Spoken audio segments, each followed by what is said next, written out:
ఓకేనండి. ప్రార్థన చేసుకొని మనం ప్రారంభించుకుందాం. క్రీస్తునందు మమ్మల్ని మిక్కిలిగా ప్రేమించిన మా ప్రియ పరలోకపు తండ్రి, మీ ఉన్నతమైన మీ ఘనమైన నామానికి వందనాలు, స్తోత్రాలు. తండ్రి, మరి మేము ప్రాణాలతో ఉన్నామంటే మీ పని ఉంది కనుకనే నాయన మేము ప్రాణాలతో ఉన్నాము. అది ఎల్లప్పుడూ మేము మనసులో ఉంచుకొని మీ చిత్తానుసారమైన మనస్సు నాయన అనగా బైబిల్ గ్రంథంలో నుండి ప్రతి విషయమును మేము ధ్యానిస్తూ ఆ మాటల ప్రకారంగా మా బ్రతుకులలో మేము బ్రతుకుతున్నామా లేదా అని పరిశీలించే గొప్ప భాగ్యాన్ని మాకు దయచేయండి. ఇదిగో నాయన, BOUI ద్వారా మీరు నేర్పిస్తున్నటువంటి పాఠాలు ఈరోజు మాకు పరలోకానికి మార్గాలు నాయన. ఇంత గొప్ప రక్షణను మా ఎదురుగా మీరు ఉంచినందుకే మీ కృతజ్ఞతలు తండ్రి. మరి మీ మాటలు బోధిస్తున్న నాకు సమయోచితమైన జ్ఞానాన్ని దయచేయండి. వింటున్న వారు కూడా శ్రద్ధగా మీ మాటలు విని చక్కగా వాటిని నేర్చుకోవటానికి, తర్ఫీదును పొందటానికి కావలసిన సహాయం దయచేస్తారని నమ్ముతూ యేసు పరిశుద్ధ నామంలో ఈ ప్రార్థన మీకు సమర్పిస్తున్నాను తండ్రి. ఆమేన్. ప్రేమైన దేవుని వర్లారా, ప్రభు అయిన యేసు క్రీస్తు వారి పరిశుద్ధమైన నామంలో మీ అందరికీ నా హృదయపూర్వకమైన వందనములు చెల్లిస్తున్నానండి. ప్రియులారా, మరి బ్యాచిలర్ ఆఫ్ బైబిల్ థియాలజీలో 3వ సంవత్సరం గాను నేటికి మీకు ఏర్పాటు చేయబడిన పాఠం ఇశ్రాయేలీయుల పరిరక్షణ, అమెరికాకు మెప్ప, నేటి భూమండలానికే పెనుముప్ప. మరొకసారి చెప్తున్నానండి. ఇశ్రాయేలీయుల పరిరక్షణ, అమెరికాకు మెప్ప, నేటి భూమండలానికే పెనుముప్ప. Bible open university India international వారు ఈ పాఠాన్ని పెట్టడానికి గల కారణం, ప్రియులారా, దేవుడు మనల్ని ఎలా ఉండమన్నాడు, ఎవరితో సాంగత్యం చేయమన్నాడు, ఎవరితో సాంగత్యం చేయవద్దన్నాడు, ఈరోజు క్రైస్తవ్యానికి తెలియకపోవటం విచారకరం. అందుకనే క్రీస్తు మార్గాన్ని సరైన విధానంలో చూపించగలిగిన ఏకైక సంస్థ అది BOUI అని చెప్పక తప్పదు. అందుకని ఈ పాఠాన్ని డిప్లొమా కాదు కానీ బ్యాచిలర్ ఆఫ్ బైబిల్ థియాలజీ 3వ సంవత్సరంలో ఈ పాఠాన్ని పెట్టడం జరిగింది.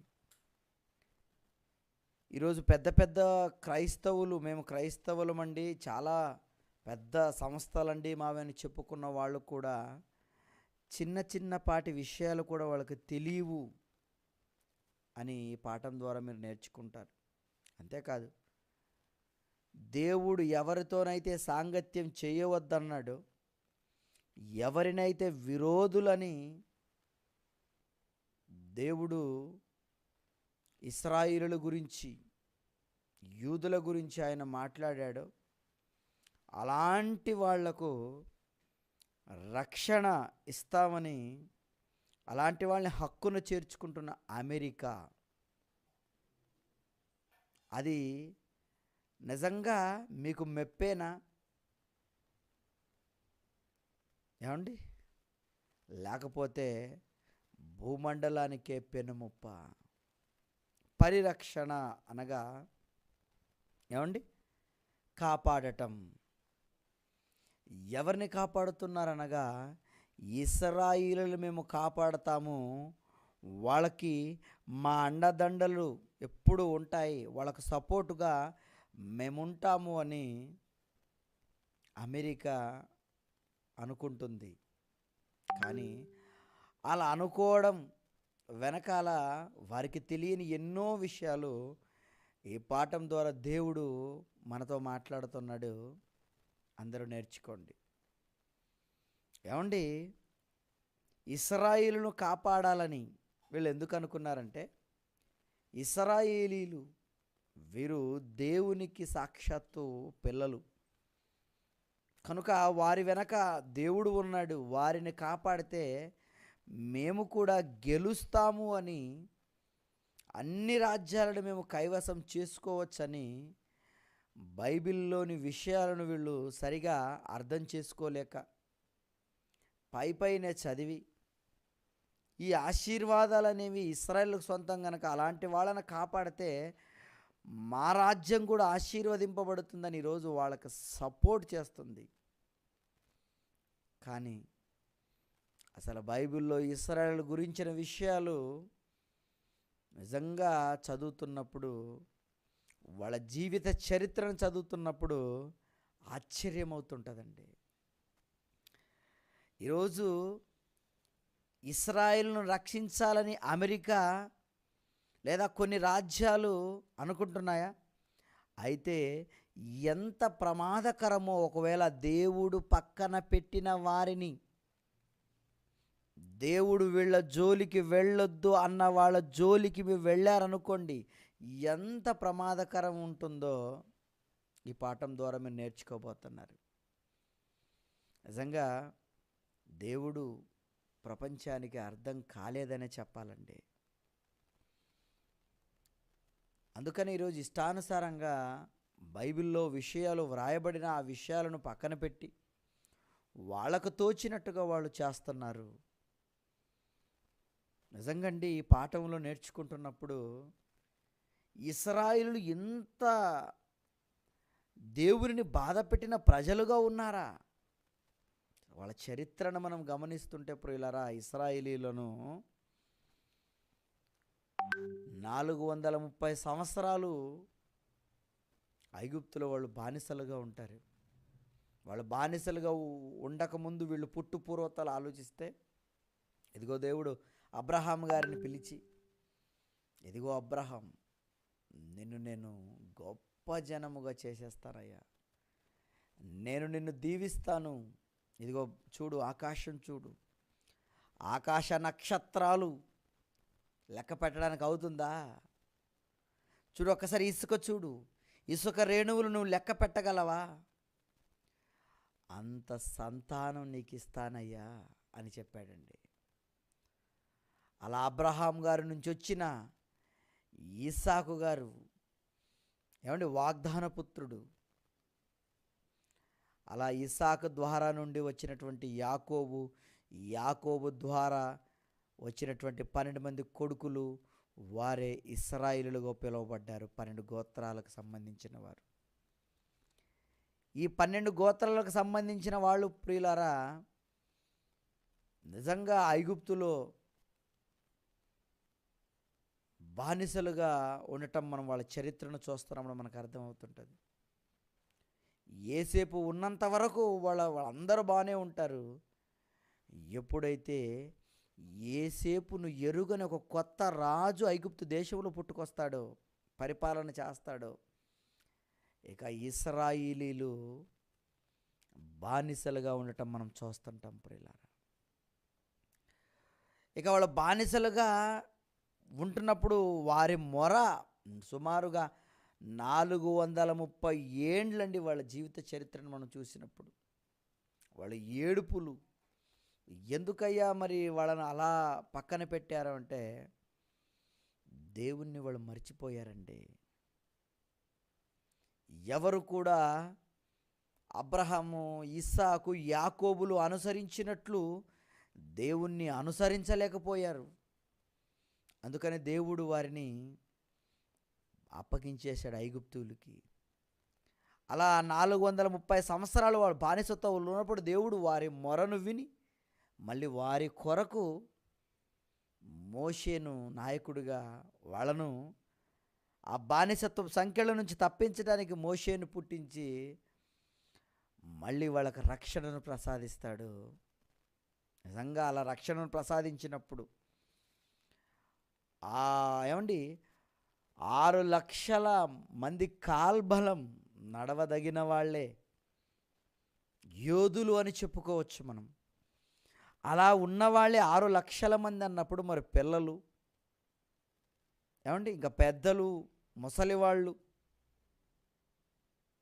అందుకనే మేధావుల అయినటువంటి వాళ్ళు సుమారుగా 20 లక్షలు ఉండవచ్చండి అని అంటున్నారు ఇశ్రాయేలులు ఆనాడు 20 లక్షల మంది. అంతమంది కాల్బలాన్ని ఇదిగో నడిపించడం మోషే. ఆనాడు వాళ్ళను రక్షించటానికి, వాళ్ళని బానిసత్వం నుంచి విడిపించటానికి ఆ ఐగుప్తులో చేసినటువంటి ఎన్నో అద్భుత కార్యాలు, సూచక కార్యాలండి. నిజంగా వాళ్ళ కళ్ళ ముందు జరుగుతున్నప్పుడు ఇశ్రాయేలీలు కళ్ళారా చూశారండి. ప్రత్యక్ష సాక్షులు వాళ్ళందరూ. ఒకానొక సమయంలో ఇశ్రాయేలీలు ప్రియులారా మార్గం గుండా పోయేటప్పుడు ఎర్ర సముద్రం అడ్డొస్తే ఒక సైడు ఇదిగో మీరు బానిసత్తులుగా నుంచి మీకు విడుదల దొరికేసింది వెళ్ళిపోండి అన్న ఐగుప్తీయులు మళ్ళీ ఆ సేనను పట్టుకుందామని వెనక తరుముతూ వస్తున్నప్పుడు, ఎర్ర సముద్రం అడ్డుగా వచ్చినప్పుడు సముద్రం సైతం ఇశ్రాయేలులు పోవడానికి దారినిచ్చింది అంటే నిజంగా ఎంత గొప్ప కార్యం అండి ఆనాడు జరిగింది. ఏంటి, సముద్రం పాయలైపోయిందా? ఇవన్నీ, ఈ కార్యాలన్నీ, ఈ అద్భుతాలన్నీ ఇశ్రాయేలీలు ప్రియులారా కళ్ళకు కట్టినట్టుగా చూశారు. కానీ వారి జీవితం ఎలా ఉంది ఏమండి? వాళ్ళ జీవితం ఎలా ఉందని చూసినప్పుడు ప్రియులారా సంఖ్యాకాండములో మాట్లాడుతూ, సంఖ్యాకాండము ఏమండి ముందుగా ఆదికాండం తీద్దామండి. ఒకసారి అబ్రహాం గారికి ఏమని దేవుడు మాటిస్తున్నాడో ఆదికాండము 17వ అధ్యాయము 6 వచనం నుంచి చదువుకుందామండి. 6, 7, 8 వచనాలు. ఆదికాండము 17వ అధ్యాయము 6వ వచనం నుంచి అండి. చూడండి ఏమంటున్నాడు. నీకు అత్యధికముగా సంతానభివృద్ధి కలుగజేసి నీలో నుండి జనములు వచ్చునట్లు నియమించుదును, రాజులను నీలో నుండి వచ్చుదరు. నేను నీకును నీ తర్వాత నీ సంతానమునకును దేవుడై ఉండునట్లు నాకును నీకు నీ తర్వాత వారి తరములలో నీ సంతతికి మధ్య నా నిబంధనను నిత్య నిబంధనగా స్థిరపరిచేదును. నీకు నీ తర్వాత నీ సంతతికి నీవు పరదేశమైన దేశమునకు అనగా కానాను దేశమంతటిని నిత్య స్వాస్థ్యముగా ఇచ్చి వారికి దేవుడునయుందునని అతనితో చెప్పాను. ఇదిగో ఒక దేశాన్ని ఇచ్చేస్తానయ్యా, అబ్రహాంకి మాట ఇచ్చారు కదండి. ఆ మాట ప్రకారమే ఇదిగో ఇశ్రాయేలీల్ని ఐగుప్తు నుంచి ఇప్పుడు మోషే ద్వారా విడిపిస్తున్నాడు. ఇదిగో కానానుకు నడిపిస్తున్నాడు. దేవుడిచ్చినటువంటి వాగ్దానం, ఆ వాగ్దాతు దేశానికి ఇప్పుడు నడిపిస్తున్నాడు. అలా నడిపింపులో భాగంగా ప్రియులారా ఇశ్రాయేలు చూసినటువంటి అద్భుతాలు, మహత్కార్యాలు చాలా గొప్పవండి. ఆ ఎర్ర సముద్రం పాయలవ్వడం కానివ్వండి, వడగండ్లు కురవటం కానివ్వండి, నీటిని రక్తంగా మార్చడం కానివ్వండి, ఆ పెయిన్లు ఏంటి, ఏమండి ఆనాడు వచ్చినటువంటి తెగుళ్ళు ఏంటండి, చదువుతున్న మనకే ఒళ్ళంతా జలజరించిపోతుంది. ఏంటి ఇలా ఇన్ని కార్యాలు జరిగాయా, ఎంత వండర్ అని మనకే అనిపిస్తుంటే, ఆనాడు కళ్ళకు కట్టినట్టుగా వాళ్ళకు నిజంగా ఆ దృశ్యాలు కనపడుతుంటే వాళ్ళ జీవితాలు ఎలా ఉండాలి మీరు చెప్పండి. కానీ ఎలా ఉన్నాయో ఇప్పుడు రండి. సంఖ్యాకాండం 32వ అధ్యాయం ప్రియులారా, సంఖ్యాకాండము ఏమండి 32వ అధ్యాయము 11, 12, 13 వచనాలు చదువుదామండి. సంఖ్యాకాండం 32వ అధ్యాయము 11వ వచనం నుంచండి. 20 ఏండ్లు మొదలుకొని పైప్రాయం కలిగి ఐగుప్తు దేశంలో నుండి వచ్చిన మనుష్యులలో పూర్ణ మనసుతో యెహోవాను అనుసరించలేదని చూడండి. పూర్ణ మనసుతో యెహోవాను అనుసరించిన కెనీజీయుడకు యెఫున్నె కుమారుడకు కాలేబును, నూను కుమారుడైన యెహోషువ తప్ప ఇద్దరు మాత్రమే పూర్ణ మనసుతో దేవుని అనుసరించిన వాళ్ళు. మిగతా వాళ్ళెవ్వరూ అనుసరించలేదు. అంటే అన్ని లక్షల మందికి ఏమండి అర్థమైంది దేవుని కోసం మీరు చెప్పండి. ఏమండి వాళ్ళ మధ్య జరిగినటువంటి అద్భుత కార్యాలు ప్రియుల ఎంత గొప్పవి అయినా వాళ్ళల్లో దేవునిని అనుసరించి బ్రతకలేదట చూడండి. ఎవరు ఎవరు బ్రతికారట? ఇద్దరే. పూర్ణ మనసుతో యెహోవాను అనుసరించిన కెనీజీయుడగు యెఫున్నె కుమారుడగు కాలేబును, నూను కుమారుడని యెహోషువ తప్ప. ఇదిగో కాలేబు, యెహోషువ ఇద్దరే. మరి మిగతా వాళ్ళు రాలిపోయారండి. కొరింథీయులకు పత్రిక రాస్తూ 10వ అధ్యాయంలో, మొదటి కొరింథీయులకు పత్రిక చూడండి ఒకసారి. వాళ్ళ ఎందుకండి రాలిపోయారండి అంటే, అక్కడ కొరింథీయులకు రాస్తూ పత్రికలో ఏమంటున్నాడో నిజంగా అక్కడ చదువుతుంటే 10వ అధ్యాయం 5వ వచనం, మొదటి కొరింథీ 10వ అధ్యాయం 5వ వచనం, అయితే వారిలో ఎక్కువ మంది దేవునికి ఇష్టలుగా ఉండలేకపోయిరు గనక దేవుడు వారిని అరణ్యములో సంహరించేశాడు. చంపేశాడట చూడండి దేవుడు. ఎందుకయ్యా నువ్వు చంపేశావంటే, నాకు ఇష్టం కాలేదు. ఎందుకంటే పూర్ణ మనసుతో వాళ్ళు నన్ను అంగీకరించలేదండి. ఎవ్వరు కూడా ప్రియులరా, ఏమండి ఆకాశం నుంచి మన్నా పడుతుంది తినటానికి. ఇదిగో నిజంగా వాళ్ళ గురించి దేవుడు చేసినటువంటి సూచక్రియలు వివరిస్తుంటే, ఏంటండి అంత గొప్పగా చేసిన వాళ్ళు మారలేదా? నెహెమ్యా గ్రంథము 9వ అధ్యాయము చూడండి ఒకసారి. నిజంగా దేవుడు చేసినటువంటి ఆశ్చర్య కార్యాలను వాళ్ళ పట్ల ప్రియులారా ఎన్ని చేశాడో నెహెమ్యా గ్రంథము 9వ అధ్యాయము 19 నుంచి చదువుతాం, బాగుంటుందండి. ఏమంటే 19 నుంచి, వారు ఎడారిలో ఉండగా, నెహెమ్యా గ్రంథము 9వ అధ్యాయం 19వ వచనం, వారు ఎడారిలో ఉండగా నీవు బహువిస్తారమైన కృప కలిగిన వాడవై వారిని విసర్జింపలేదు. మార్గము గుండా వారిని తోడుకొని పోవుటకు పగలు మేఘస్తంభమును, దారిలో వారికి వెలుగుచ్చుటకు రాత్రి అగ్నిస్తంభమును వారిపై నుండి వెళ్ళిపోక నిలిచెను. వారికి బోధించుటకు ఉపకార ఆత్మను దయచేసితివి. నీవిచ్చిన మన్నాను ఇయ్యక మానలేదు. వారి దాహమునకు ఉదకమిచ్చితివి. నిజముగా అరణ్యములు ఏమీ తక్కువ కాకుండా 40 సంవత్సరములు వారిని పోషించితివి. వారి వస్త్రములు పాతగిలిపోలేదు. వారి కాళ్లకు వాపు రాలేదు. 40 సంవత్సరాలు వాళ్ళ ప్రయాణంలో భోజనం విషయంలో కానివ్వండి, బట్టల విషయంలో కానివ్వండి, కొంత దూరం నడిస్తేనే కాళ్ళకు వాపులు వస్తుంటాయి కదండి. ఒకరోజు షర్ట్ వేసుకుంటే మాసిపోతుంది కదండి. అలాంటిది 40 సంవత్సరాలు వాళ్ళ వస్త్రాలు పాతగిలిపోలేదు అంటే, పాతవైపోలే 40 ఏళ్ళు మీరు ఏనాడైనా షర్ట్ వేసుకున్నారు మీరు చెప్పండి? మీ బట్టలు 40 ఏళ్ళు మీకు వచ్చాయి మీరు చెప్పండి? ఏదో ఒక వారం, ఒక సంవత్సరం వేసుకుంటేనే ఇంకా అది పిగిలిపోతుందే, కుళ్ళిపోతుందే బట్ట. 5 ఏళ్ళు అయిపోయిన తర్వాత షర్ట్ ఎలా ఉంటుంది మీరు చెప్పండి? కానీ ఒకనాడు 40 సంవత్సరాలు వాళ్ళ బట్టలు ఎలా ఉన్నాయటంటే, వాళ్ళ వస్త్రములట పాతగిలిపోలేదు, వాళ్ళ కాళ్ళకు వాపు రాలేదంటే ఎంత చక్కగా దేవుడు వారిని కాపాడండి. చూడండి, వారికి ఇచ్చినటువంటి మన్నా తినటానికి ఇయ్యక మానలేదు. ఇదిగో పగలు ఎండ దెబ్బ తగలకూడదు నా పిల్లలకి మేఘస్తంభం, రాత్రి ఇదిగో ఎలాంటి ప్రమాదం వాళ్ళు గురి కాకూడదు, రాత్రి వెలుగిచ్చుటకు. రాత్రి వెలుగండి. అరణ్యములో వెలుగు రావడం, అరణ్యంలో కరెంట్ రావడం అంటే ఏమనుకుంటున్నారు? వెలుగివ్వటానికి ప్రియులారా, నిజంగా ఆనాడు అగ్నిస్తంభాన్ని దేవుడు పెట్టాడంటే చరిత్రలో నిజంగా ఇలాంటి అద్భుత కార్యాలు చూసినటువంటి జనాంగం ఇశ్రాయేలీయులండి. మరి వీళ్ళు ఎలాంటి వాళ్ళు, ఎలా ఉండాలి మీరు చెప్పండి? కానీ వాళ్ళు ఎలా ఉన్నారు? ఇద్దరే రక్షణ పొందేశారటండి.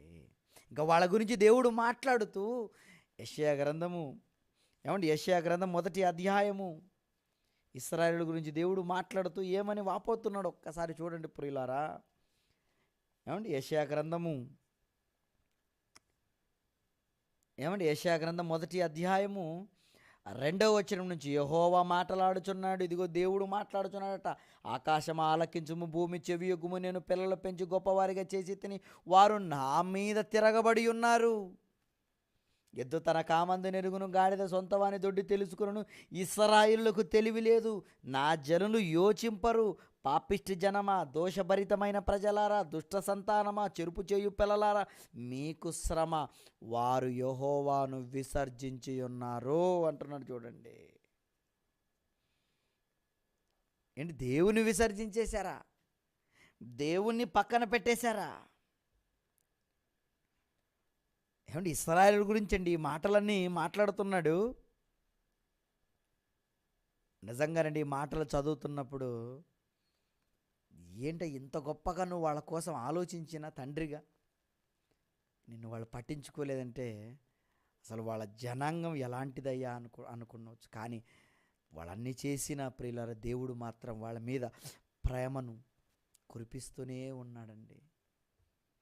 అవిధేయులుగా వారు ఉన్నప్పటికీ అవిధేయులై ఎదురాడు ఈ ప్రజలకు, ఇదిగో ఈ ప్రజల వైపు దినమంతా నా చేతులు చాచాను. ఇదిగో వారు తమ అవిధేయతను పక్కన పెట్టేసి వదిలేసుకొని నా వైపు మళ్ళుతారని దేవుడు ఏమండి చేతులు చాచి, వచ్చేయండి నా దగ్గరకు, నేను మిమ్మల్ని క్షమించేస్తానని ప్రియులారా అవిధేయులైన వారి తట్టు దేవుడు చేతులు చాచాడంటే ఎంత గొప్ప ప్రేమ మీరు చెప్పండి దేవునిది.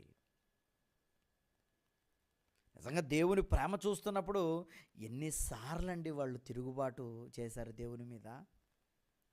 వాళ్ళకు దేవుని మాటలు చెప్పడానికి, హెచ్చరిక మాటలు చెప్పటానికి ప్రియులారా ఏమండి న్యాయాధిపతులను పంపిస్తాడు. ఎంతమంది న్యాయాధిపతులండి! న్యాయాధిపతి వచ్చి ఒక్కొక్క న్యాయాధిపతి రావడం, చెప్పటం, ఏమండి బలైపోవడం, మళ్ళీ చెప్పటం, ఏమండి వెళ్ళిపోవడం, చెప్పటం, ఏమండి వాళ్ళు వెళ్ళిపోవటం మనం చూస్తుంటాం. కానీ చెప్పినప్పుడు బాగుంటారు, మళ్ళీ బాగలేరండి. తర్వాత ఒక్కొక్క న్యాయాధిపతిని వాళ్ళు పంపిస్తున్నప్పుడు ప్రియులారా వాళ్ళ జీవితాల్లో మార్పు లేదు. న్యాయాధిపతుల గ్రంథాలు మనం చూస్తున్నప్పుడు ఏంటయ్యా వాళ్ళ జీవితం, పాపము మానలేకపోతున్నారు వాళ్ళు.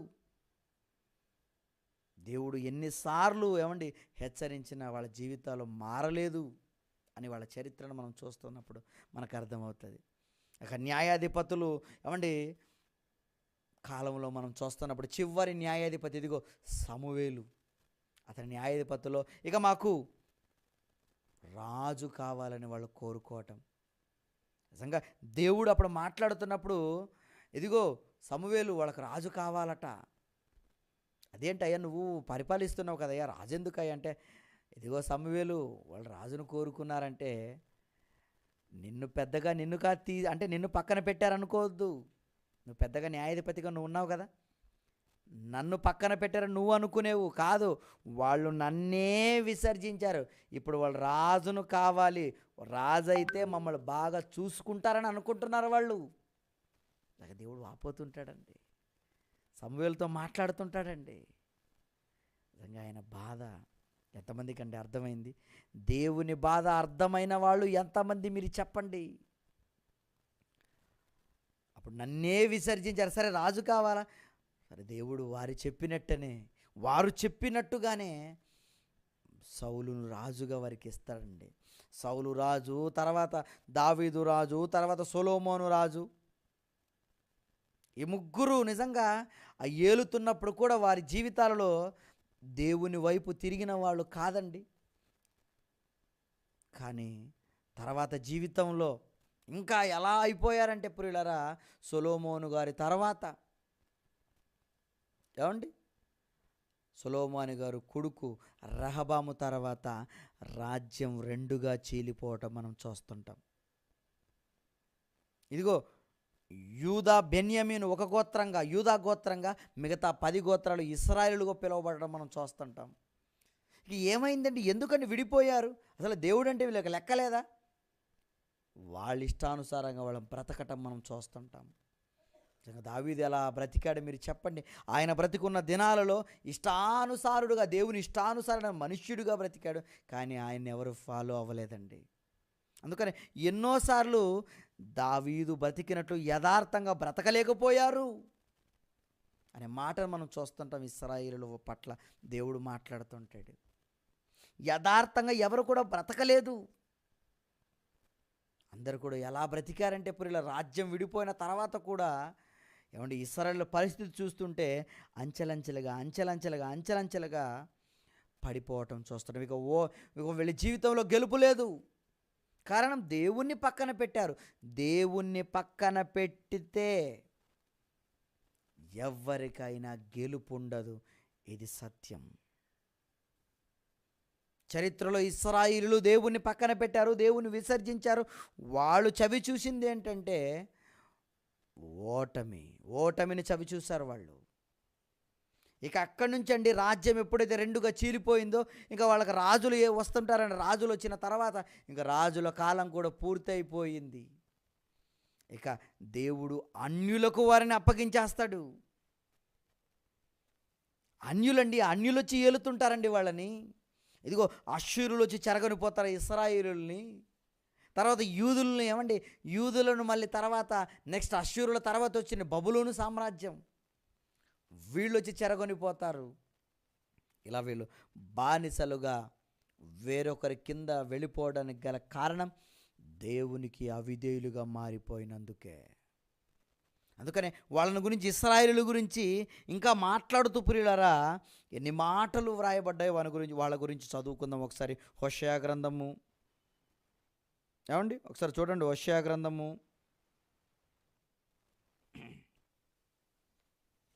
చూడండి కొన్ని మాటలు.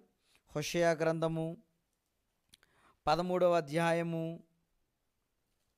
16వ వచనమండి. హోషేయ గ్రంథము 13వ అధ్యాయము 16వ వచనము. షోమ్రోను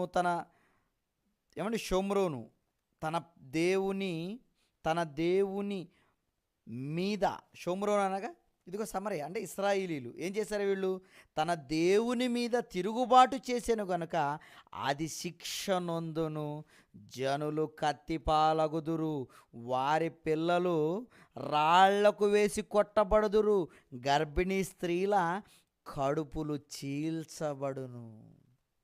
ఏంటండి ఇవి? ఇశ్రాయేలు గురించి ఈ మాట మాట్లాడుతున్నాడు దేవుడు. అవునండి, వాళ్ళు ఏమైపోయారట? దేవుని మీద తిరుగుబాటు చేశారు, తన దేవుని మీద తిరుగుబాటు చేశారు వాళ్ళు. కనుక ఇలాంటి వాళ్ళు ఉండాలా? లేదు. వాళ్ళు ఎలా నాశనం అవుతున్నారో చెప్తున్నాడు. అది శిక్ష నొందును. ఏది? ఇశ్రాయేలుల సంతతి ఏమవుతుందట? శిక్ష నొందుతుంది. జనులు కత్తిపాలవుతారు. ఇంకేమవుతారట? వారి పిల్లలు రాళ్లకు వేసి కొట్టబడుదురు, గర్భిణీ స్త్రీల కడుపులు చీల్చబడును. ఎందుకంటే ఇంత భయంకరంగా ఈ మాటలు ఉన్నాయంటే ప్రియులారా, దేవుణ్ణి అలా అంత బాధ పెట్టారండి. ఎంత అవిధేయంగా ఉన్నా కూడా దేవుడు మళ్ళీ వాళ్ళని హక్కున చేర్చుకున్నా కూడా వారు దేవునికి లోబడిన ప్రజలుగా వాళ్ళు బ్రతికేశారండి. అందుకనే ఇంకా వాళ్ళ గురించి మాట్లాడుతూ అక్కడే హోషేయ గ్రంథంలో 9వ అధ్యాయంలోనే హోషేయ గ్రంథము 9వ అధ్యాయము 12వ వచనంలో కూడా మనం చూసినప్పుడు, వారు తమ పిల్లలను పెంచినను వారికి ఎవరు లేకుండా అందమైన స్థలములో వారిని పుత్రహీనులుగా చేసేదను, నేను వారిని విడిచిపెట్టగా వారికి శ్రమ కలుగును. ఇదిగో వాళ్ళకి ఇంక పిల్లలు ఉండరు, వాళ్ళకి విడిచిపెట్టేస్తాను నేను. మరి దేవుడు విడిచిపెడితే ఇంకేమైనా ఉంటుంది? మీరు చెప్పండి. శ్రమ వచ్చేస్తుంది అంటున్నాడు చూడండి. శ్రమ వచ్చేస్తుంది. ఏలియా గారు కూడా వీళ్ళ గురించి బాధపడటం మనం చూస్తుంటాం. ఒకసారి చూద్దాం ఆ మాటలు కూడా. 2వ రాజుల గ్రంథము 8వ అధ్యాయము 2వ రాజుల గ్రంథము చూడండి. ఎలీషా కదా అక్కడ 8వ అధ్యాయము 12వ వచనంలో చూడండి. అక్కడ హజాయేలు వచ్చి అతనితో మాట్లాడుతున్న సందర్భం ఒకసారి 10వ వచనం నుంచి. అప్పుడు ఎలీషా, నీవు అతని యొద్దకు పోయి నిశ్చయముగా నీకు స్వస్థత కలగవచ్చునని చెప్పుము, అయినప్పటికీ అతనికి అవశ్యముగా మరణము సంభవించునని యెహోవా నాకు తెలియజేసినని పలికి, హజాయేలు ముఖము చిన్నబోవునంత వరకు ఆ దైవజనుడు అతన్ని తేరి చూచుచు కన్నీళ్లు రాల్చెను. హజాయేలు చూసి కన్నీళ్లు పెడుతున్నాడట ఎలీషా. అప్పుడు ఈ హజాయేలు మాట్లాడుతున్నాడు.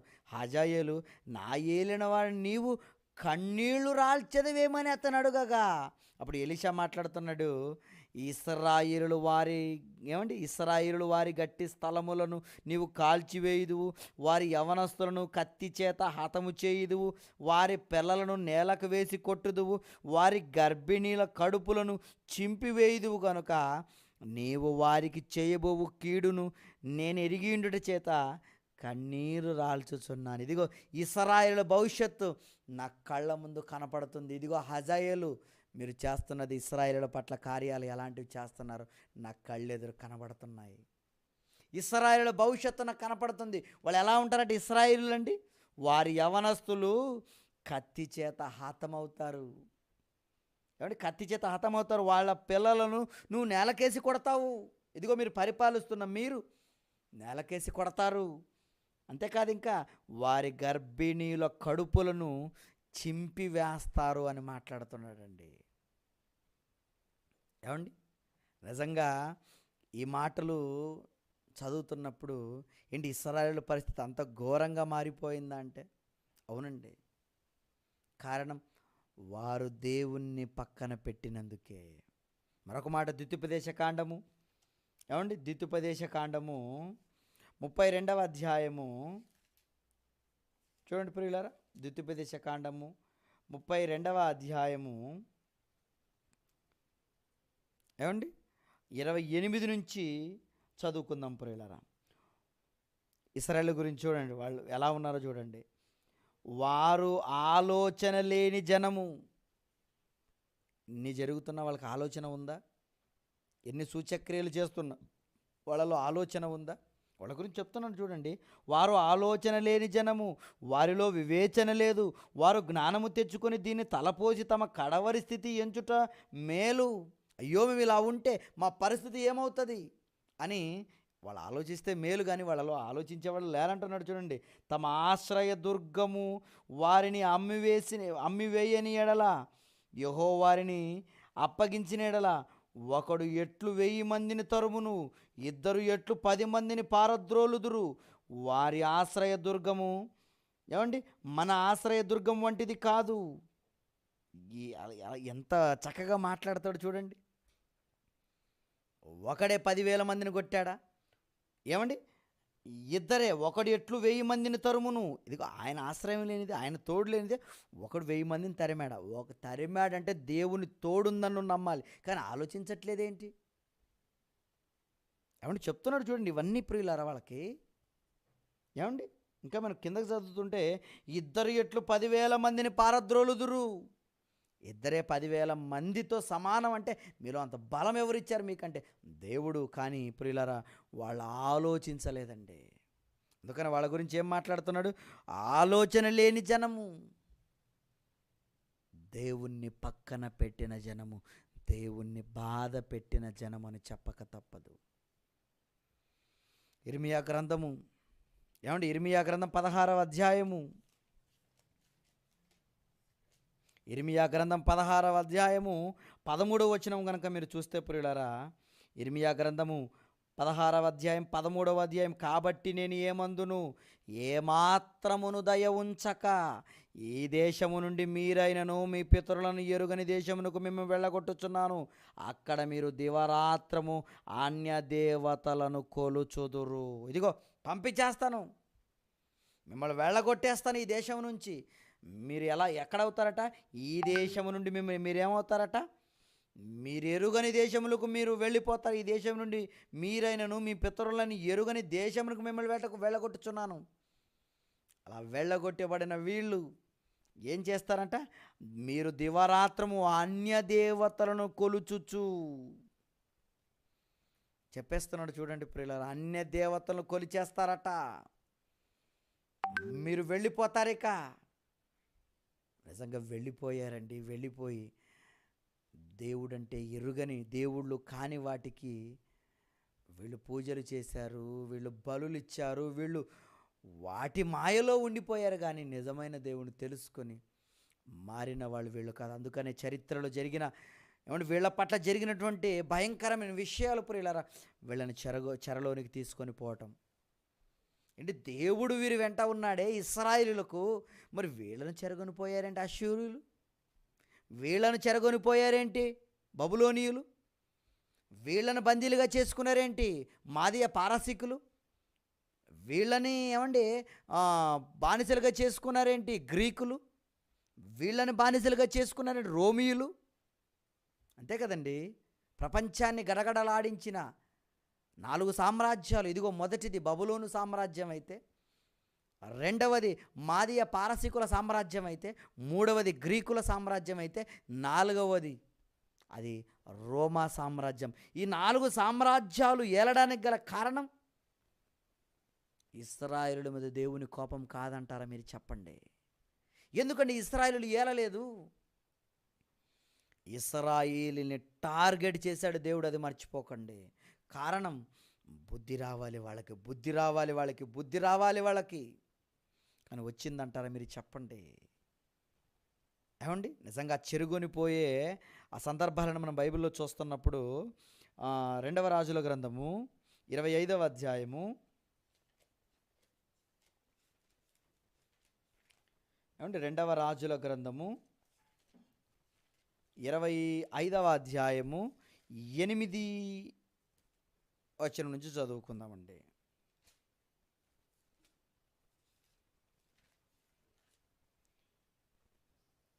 2వ రాజుల గ్రంథము 25వ అధ్యాయం 8వ వచనం.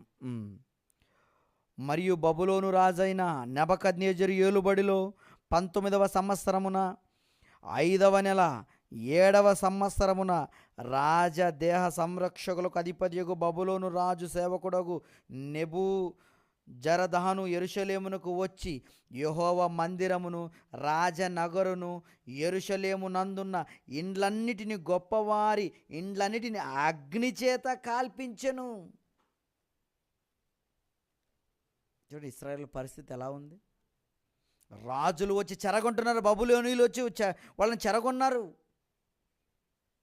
ఇశ్రాయేలు ఏమండి ఆ యొక్క యెరూషలేములో ఉన్నటువంటి ఆ మందిరాన్ని కూడా ఏం చేశారట? యెరూషలేమునకు వచ్చి యెహోవా దేవుని మందిరమును, రాజనగరును, యెరూషలేమునందున ఇండ్లన్నిటినీ, గొప్పవారి ఇండ్లన్నిటినీ అగ్ని చేత కాల్పించేశారట. చూడండి,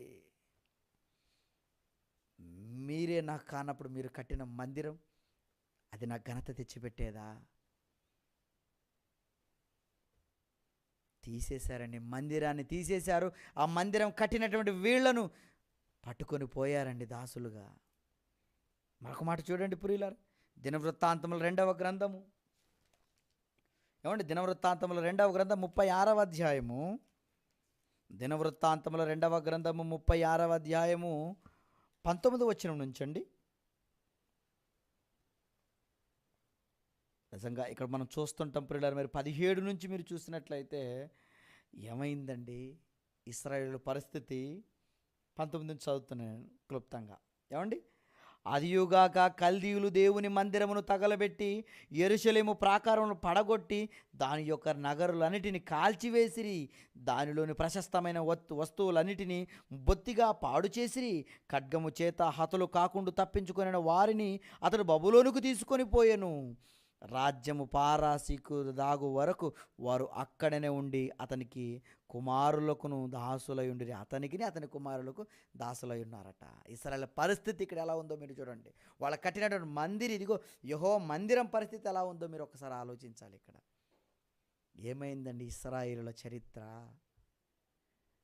నానాటికి నేరసెల్లిపోయింది.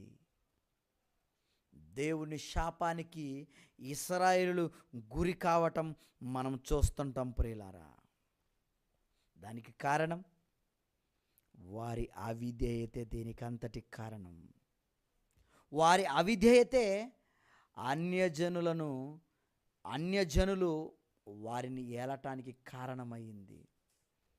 నిజమైన దేవుని తెలుసుకున్న వీరు కూడా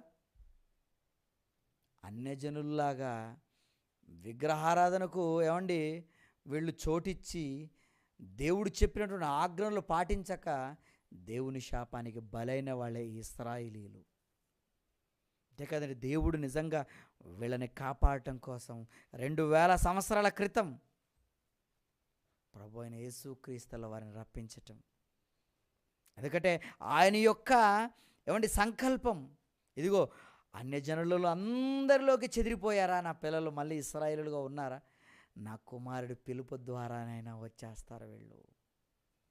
అంతే కదండి. అన్యజనులు ఇదిగో అందరి దేశంలోకి చెదిరిపోయారు కదా. యేసుక్రీస్తుల వారి మాట వినైనా మళ్ళీ ఒక దగ్గరకు వచ్చేస్తారేమో, ఒక తాటి మీదకి వచ్చేస్తారేమో అని దేవుడు ప్రియులరా యేసుక్రీస్తుల వారిని ఇశ్రాయేలు రక్షించటానికి పంపించాడు. అందుకనే యేసుక్రీస్తుల బోధ విధానంలో శిష్యులకు కూడా ఆయన నేర్పుతూ, ఇదిగో నశించిన ఇశ్రాయేలు వంశములోని నశించిన గొర్రెల యొద్దటికే మొదట వెళ్ళుడి. ఎందుకంటే మొదట ప్రాధాన్యత ఇశ్రాయేలుకి ఇచ్చాడండి యేసుక్రీస్తుల వారు. దేవుని ప్రేమ అండి. దేవుని ప్రేమ నిజంగా వాళ్ళ పట్ల చూస్తున్నప్పుడు, ఏంటయ్యా మిమ్మల్ని కంట కన్నీరు రప్పించిన ప్రజలు, మీరంటే ఇష్టపడని ప్రజలు, మిమ్మల్ని అనుసరించని ప్రజలు మళ్ళీ వాళ్ళు కావాలా, వాళ్ళు తమ మనసులు మార్చుకొని వస్తారని దేవుడు ఎదురు చూస్తున్నప్పుడు ప్రియులారా, ఎంత మాత్రం లోబడనొల్లని ప్రజలుగా ఇశ్రాయేలీయులు కనపడుతుంటారు. యేసుక్రీస్తుల బోధ విన్న తర్వాత కూడా ఏం చేసిందండి సమాజం, మీరు చెప్పండి. ఆనాడు ఇశ్రాయేలీయులు ఏం చేశారు? యేసుక్రీస్తు నువ్వెవరు? సామాన్యమైన వ్యక్తి. అతను వడ్లవాని కుమారుడు కాడా?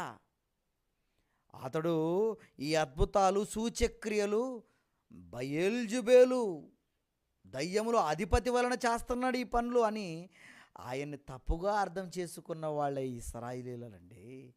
లేఖనాలను కానీ దేవుని మాటను కానీ ఎరిగిన వారు కారు వాళ్ళు, పట్టించుకున్న వాళ్ళు కాదు, దాని నెరవేర్పును చూసిన వాళ్ళు కాదు వాళ్ళు. ఎలాంటి వాళ్ళు మీరు చెప్పండి? వాళ్ళు నిజంగా యేసుక్రీస్తుల వారు చావటానికి కారణమే ఇశ్రాయేలీయులు, యూదులు కాదంటారా? మీరు చెప్పండి. చంపేశారండి మహానుభావుణ్ణి. మొట్టమొదట నశించిన వాళ్ళ దగ్గరికే వెళ్ళాలి. ఏమైంది మీరు చెప్పండి. నువ్వు మాకు అవసరం లేదు, మాకు బరబ్బ కావాలని నరహంతకుని కోరుకున్న జనాంగం అండి ఇశ్రాయేలీయులు. ఈరోజు అలాంటి వాళ్ళకి మేము అండగా ఉంటామని అమెరికా, బ్రిటన్, అంతే కదండి, కొన్ని రాజ్యాలు, అమెరికా కానీ ఈ బ్రిటన్ కానీ వీటితో కొన్ని అగ్రరాజ్యాలు చేరుకొని మేము వాళ్ళకి ఏం చేస్తాం, మేము అండదండలు ఇస్తాం అని మీరు అనుకుంటున్నారా? లేదండి. మీరు ఇస్తే ప్రమాదం. మీకు మెప్పు కాదు అది. అమెరికా మీకు మెప్పు అనుకుంటున్నారా మీరు? ఇశ్రాయేలుకి మేము తోడుగా ఉంటే దేవుడు మాకు తోడుగా ఉంటాడు, అది మాకు మెప్పు అనుకుంటున్నారా? లేదయ్యా, వాళ్ళని దేవుడు పక్కన పెట్టాడు. క్రీస్తును చంపిన దుర్మార్గపు జనాంగం, క్రీస్తు మాటలు పక్కన పెట్టి ఇప్పటికీ బ్రతకని జనాంగం అది. అందుకని ఇశ్రాయేలు పరిస్థితి యేసుక్రీస్తుల వారి జీవితం తర్వాత మనం చూస్తుంటే ఇంకా లోతుల్లోకి వెళ్ళిపోవటం మనం చూస్తుంటాం.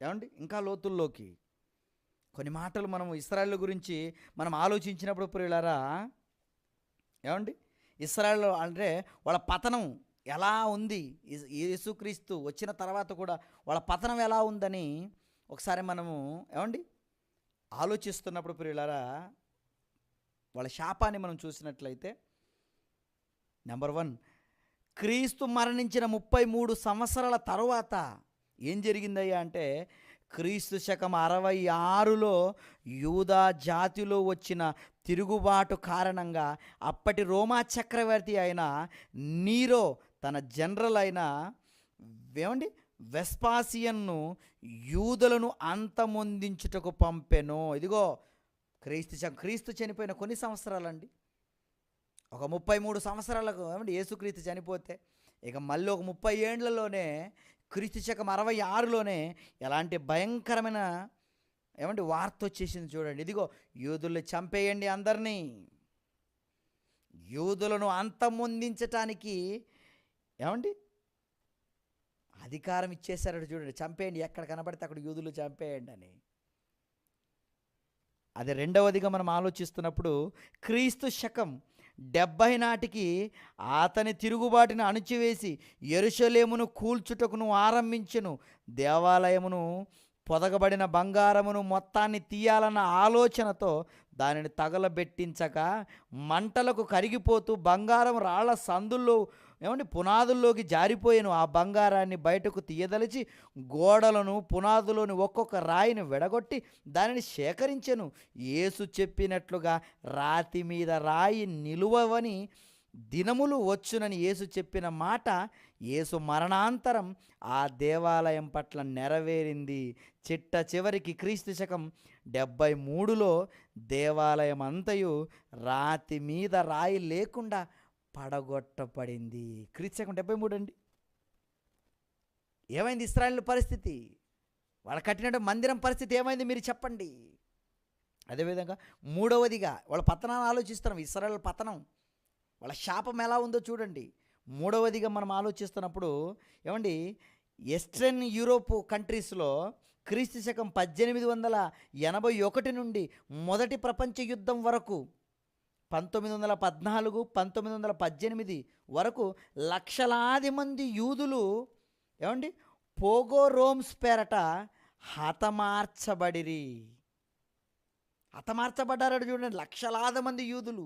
అదేవిధంగా 4 క్రీస్తు శకం 1920 నాటికి 2.5 మిలియన్ల యూదులు అమెరికాకు వలస వెళ్ళిపోయారు. ఇక ఇశ్రాయేలు దేశంలో వీళ్ళు ఉండటానికి లేదు, యెరూషలేములో వీళ్ళు ఉండటానికి లేదు, వెళ్ళగొట్టేశారట.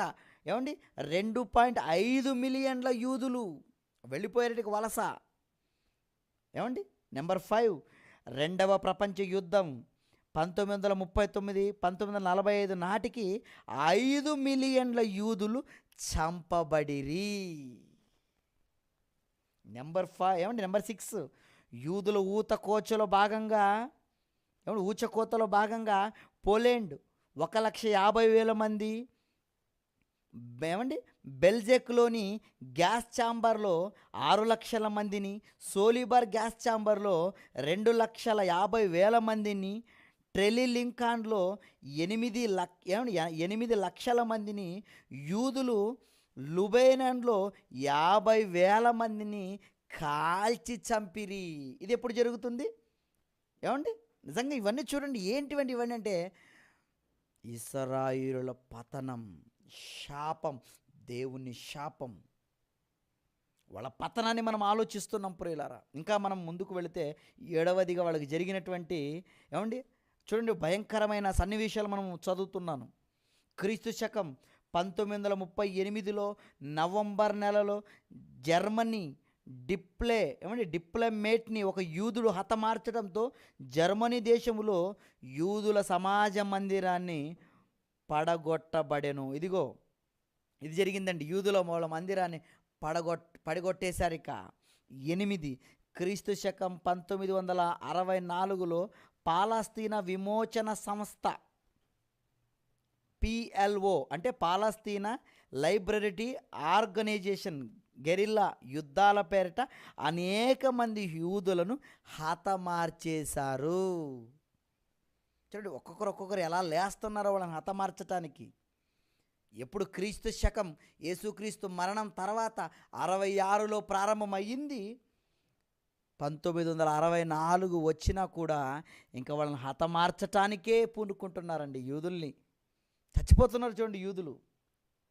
మళ్ళీ 9వ వచనంలో మనం 9వ భాగంలో మనం చూస్తున్నప్పుడు అతి ప్రాముఖ్యమైన జర్మనీ నియంత హిట్లర్ పరిపాలన మొత్తం 6 మిలియన్ల యూదులను ఆయన చంపెను. హిట్లర్ కూడా అంటే చూడండి, యూదా జాతి స్త్రీ పురుషులను బట్టలను ఊడదీసి వరుసగా నిలవబెట్టి వారి రొమ్ములను వృషభములను కోయించుట, గర్భిణీ స్త్రీల కడుపుల క్రింది భాగములోనికి తుపాని బోట్లను గుచ్చి పై వరకు చీల్చుట వంటి దారుణమైన ఊతకోచ యూదులకు చేసెను. ప్రపంచ దేశాలు యూదులు తిరిగి తమ దేశానికి చేరుకుంటే మార్గమధ్యంలోనే వారి విమానాలను వేయగలమని PLO అధినేత యూసర్ అరాఫత్ హెచ్చరిక నేటి ఇశ్రాయేలు పాలిట శాపమైంది. దేవుడు అబ్రహాముకు చేసిన వాగ్దానమును బట్టి దావీదు సింహాసనపు చివరి వారసుడుగా యేసుని నిలుపుటకు మాత్రమే యూదా జాతిని సమూలముగా నాశనం చేయకుండా శేషముగా నిలవబెట్టదలిచెను. ఏమండి, ఎలా ఎలా రాశారో చూడండి. ఈరోజు నిజంగా బైబిల్ ఓపెన్ యూనివర్సిటీలో ఈ విద్య మీకు దొరుకుతుందంటే చాలా గొప్పవారండి. ఎంత చక్కగా చరిత్రను రాశారో చూడండి. ఇశ్రాయేలు పతనం చరిత్రలో ఎలా ఉందో ఏమండి చదువుతున్నాను. ఎంత ఎంత భయంకరంగా ఉంది చూడండి వాళ్ళ చరిత్ర. ఏమండి, ఇంకా మనం చదువుతున్నప్పుడు శేషం ఎందుకు నిలబెట్టాడు, ఇంకా ఇశ్రాయేలులు ఉన్నారు, ఇంకా యూదులు ఉన్నారంటే దానికి కారణం వాళ్ళల్లో ఇంకా మారు మనసు పొంది రావాలి. మనం చదువుతున్నప్పుడు అక్కడ ఏమండి ఇంకా చూడండి, అక్కడ కిందకి మనం చదువుతున్నప్పుడు శేషమును నిలవబెట్టించెను. ఏమండి, శేషమును నిలవబెట్టించెను. అందువలన ఇశ్రాయేలు చెదిరిపోవట అష్యూరియన్స్ బాబులోనియన్స్ కాలంలో ఆరంభమై నేటి వరకు కొనసాగుతున్నది.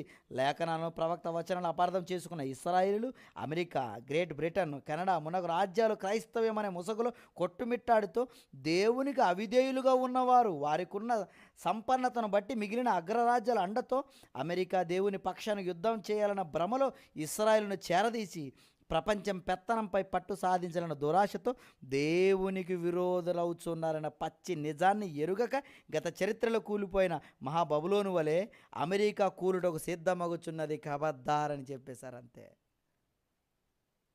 ఇదిగో నువ్వు ఇశ్రాయేలుకు రక్షణగా నువ్వు కాపాడుతున్న వాళ్ళకు ఉంటున్నావా? లేదు, నీకు స్టార్ట్ అవుతుంది ముప్పు.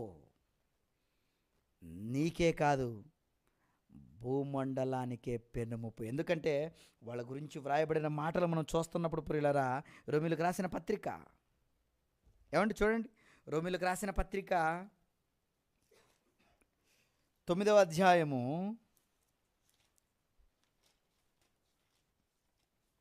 9వ అధ్యాయం ప్రియులారా 27, 28 వచనాలండి.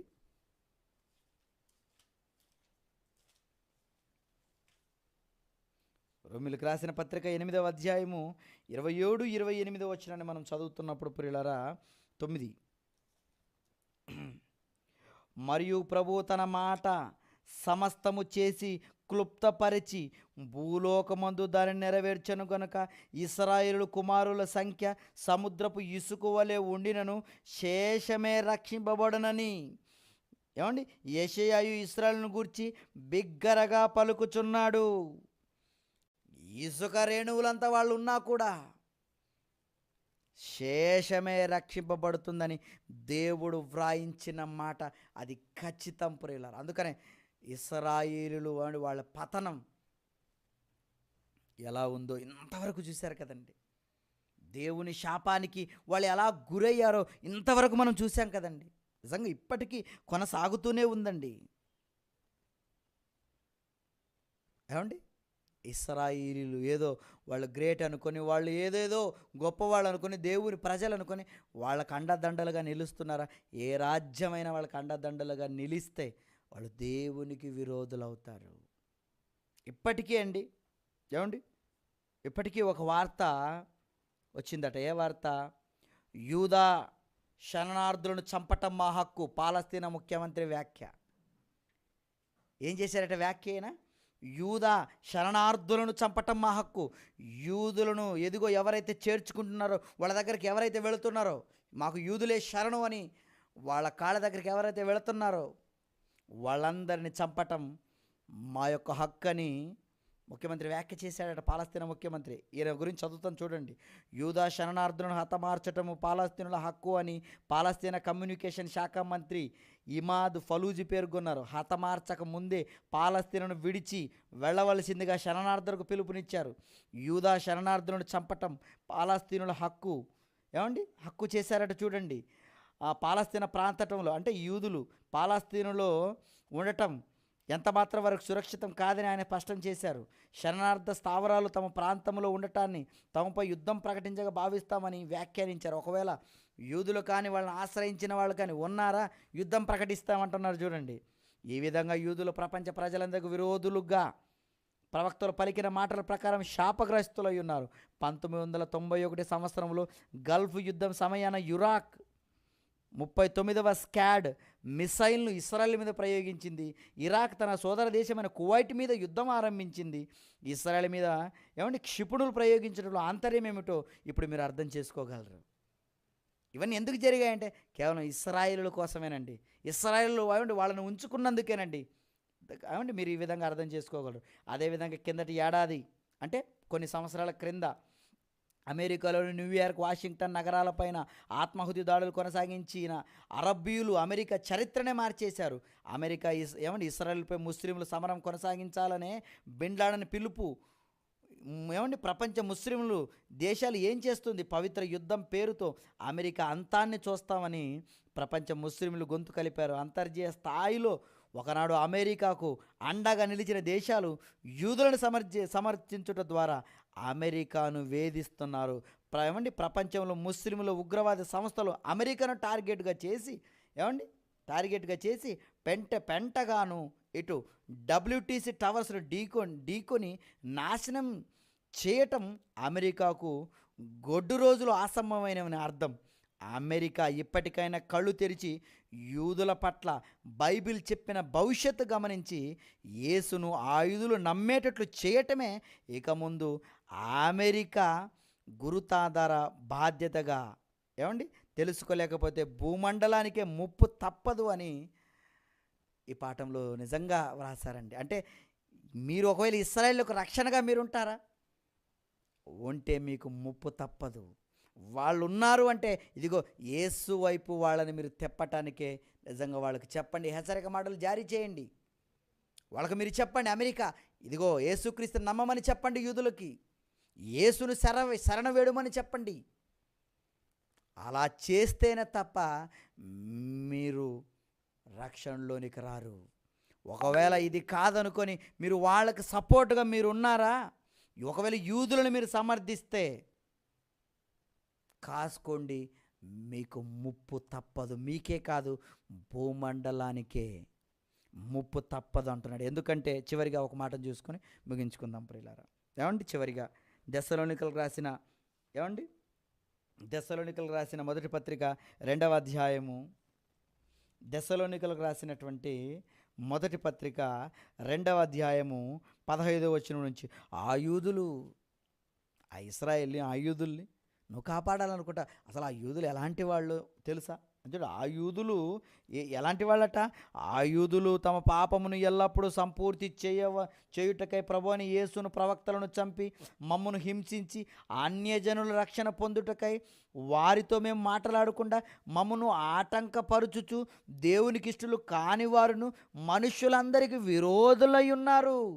దేవుని ఉగ్రత తుదముట్ట వారి మీదికి వచ్చెను. అవిధేయులయ్యేవాళ్ళు మనుషులందరికీ విరోధులు. ఎవరు? యూదులు. మరి అలాంటి వాళ్ళని సమర్థిస్తావా? వాళ్లకు నువ్వు సపోర్ట్గా ఉంటావా? అందుకనే జయశాలి శ్రీ పీడి సుందరరావు ఇదిగో అమెరికా ఖబర్దార్. ఎందుకు ఖబర్దార్? మీరు ఇశ్రాయేల్ పరిరక్షణ మీకు మెప్పనుకుంటున్నారు కదా? కాదు, అది భూమండలానికే పెనుముప్పు అనే పాఠాన్ని ప్రవేశపెట్టారండి. ఎంత గొప్పదండి బైబిల్. ఈరోజు ఈ బైబిల్లో మాటలు ఎంతమందికి అండి మీకు అర్థమయ్యే మీరు చెప్పండి. కనుక ప్రియులారా, అమెరికాకు తప్పదు ముప్పు. ఇదిగో వాళ్ళని సమర్థిస్తే భూమండలానికే పెనుముప్పు గ్యారెంటీ ప్రియులారా. కనుక దేవుడు పక్కన పెట్టిన వాళ్ళ జోలికి మనం వెళ్ళకూడదు. దేవుడు ఎవరితో సాంగత్యం చేయొద్దన్నాడో వారితో సాంగత్యం చేయటం మంచిది కాదు. అది ప్రపంచ మానవుడికే పెనుముప్పు. కనుక మీరందరూ జాగ్రత్తతో మసలుకొని ఇదిగో యేసుక్రీస్తుల వారిని అంగీకరించి మీరు మారుతారా? మారుమనసు పొందుతారా? దేవుని శరణ వేడుతారా? దేవుడు క్షమించటానికి రెడీగా ఉన్నాడు. కనుక దేవుని మీద తిరుగుబాటు బాహుట వేసిన వాళ్ళ జోలికి పోక యేసుక్రీస్తుల వారు చెప్పినట్లు ఖచ్చితంగా మీరందరూ బ్రతుకుతారని ఆశిస్తూ ఈ మాటలు ముగిస్తున్నాను. ప్రార్థన చేసుకుందాం. కళ్ళు మూసుకోండి. మమ్మల్ని ఎంతగానో ప్రేమించినటువంటి మా ప్రియ పరలోకపు తండ్రి, మీ ఉన్నతమైన మీ ఘనమైన నామానికి వందనాలు, స్తోత్రాలు. ఇదిగోనయ్యా, బైబిల్లో ఎంతో చరిత్రను మీరు రాయించి ఇచ్చారంటే మేము దాన్ని చదువుకోవాలి. మీరెంత గొప్పవారో, మీ మనసు ఎలా ఉందో నిజంగా నాయన గ్రంథంలో మీరు రాసేశారు. ఈరోజు ఆ విషయాలు ఆలోచించక పైనే ఆలోచించి ఇశ్రాయేలుకి ఏదో సపోర్ట్గా ఉన్నామని కొన్ని రాజ్యాలు ఉన్నాయి. కానీ వారికి సపోర్ట్గా ఉంటే ఆ రాజ్యాల పరిస్థితి ఏమవుతుందో నిజంగా బైబిల్లో మేము కొన్ని మాటలు చదివినప్పుడు ఆశ్చర్యం అవుతుంటుంది. కనుక ఇప్పటికైనా మీకు విరోధంగా ఉన్న వాళ్ళ జోలికి మేము వెళ్లకుండా యేసు గురించి గొప్పగా మేము చెబుతూ యేసుక్రీస్తును నమ్మేటట్లు ప్రపంచాన్ని మేము చేస్తూ కొంతమందిని నా అగ్నిలో నుండి లాగటానికి నాయన యేసుక్రీస్తుల వారి అడుగు జాడలో మేము నడిచేటట్లు కావలసిన సహాయమును దయచేయండి. ఇంతటి జ్ఞానానికి మమ్మల్ని వారసులుగా చేసినటువంటి ఆత్మీయ తండ్రి గారిని బట్టి వందనాలు. ఈ కర్ణాటక ప్రాంతంలోనే సువార్తను వెదజల్లటానికి మమ్మల్ని పనిలో ముందుకు నడిపిస్తున్న రామన్నను బట్టి అతని కుటుంబాన్ని బట్టి వందనాలు చెల్లిస్తున్నాను. ఇదిగోనని మీ జ్ఞానాన్ని విన్నారు, విన్న జ్ఞానాన్ని వింటుమట్టు కాకుండా విని గ్రహించి అందులోని భావాన్ని వాళ్ళు నేర్చుకోవడానికి కావలసిన సహాయంను దయచేస్తారని నమ్ముతూ యేసు పరిశుద్ధ నామంలో ఈ ప్రార్థన మీకు సమర్పిస్తున్నాను తండ్రి. ఆమెన్. ఓకే అందరికీ వందనాలండి.